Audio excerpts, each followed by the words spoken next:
മധുവേട്ടാ, നിങ്ങൾ പറഞ്ഞ മാതിരിയുള്ള ബന്ധങ്ങളാണ് കൊണ്ടുവന്നിരിക്കുന്നത്. ഇപ്പം നിങ്ങൾ ഇത്രയും കാലം പറഞ്ഞതിനനുസരിച്ചുള്ള നല്ല ബന്ധങ്ങളാണ് ഇപ്പം ഞാൻ കൊണ്ടുവന്നിരിക്കുന്നത്. 3-4 ബന്ധങ്ങളുണ്ട്, സൂപ്പർ ബന്ധങ്ങളാണ്. എന്തെങ്കിലും എതിർപ്പുണ്ടെങ്കിൽ ഇപ്പോഴേ പറയണം. ഇത്രയാണേലും ഓണത്തിന് മുമ്പേ നമുക്ക് കാര്യങ്ങളൊക്കെ തീർക്കണം. മോളെ വിളിച്ചിട്ട് ഒന്ന് അഭിപ്രായം ചോദിക്കുമോ? മോളെ ലതേ, ഒരു കപ്പ് ചായ കൊണ്ടുവന്നേ.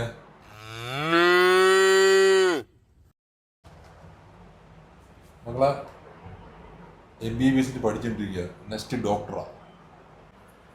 വേണ്ട ചാ, വേറെ ഏതായാലും നോക്ക്.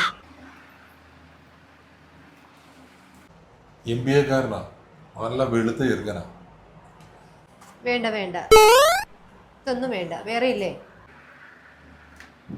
എഞ്ചിനീയറിംഗ് കഴിഞ്ഞിട്ടിരിക്കുക, ഫസ്റ്റ് ക്ലാസ് കുടുംബം, ഒരേ ഒരു മോനേ ഉള്ളൂ. വേണ്ട.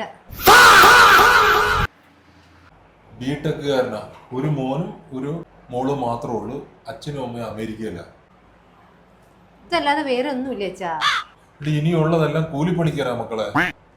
അത് മതി, എന്നെ അത് കാണിക്ക്.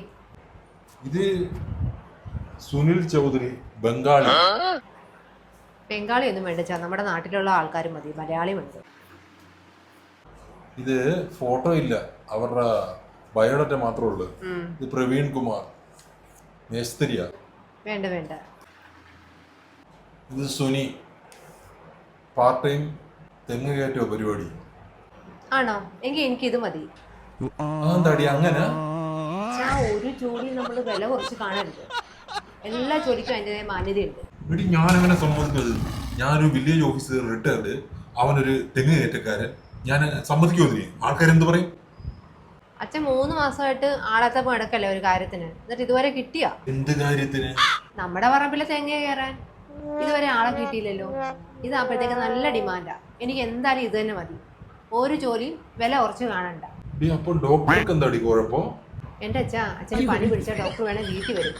പക്ഷെ ഇതങ്ങനെയല്ല, ആൾക്കാർ ക്യൂ നിൽക്കും നമ്മുടെ വീട്ടിൽ വന്ന്.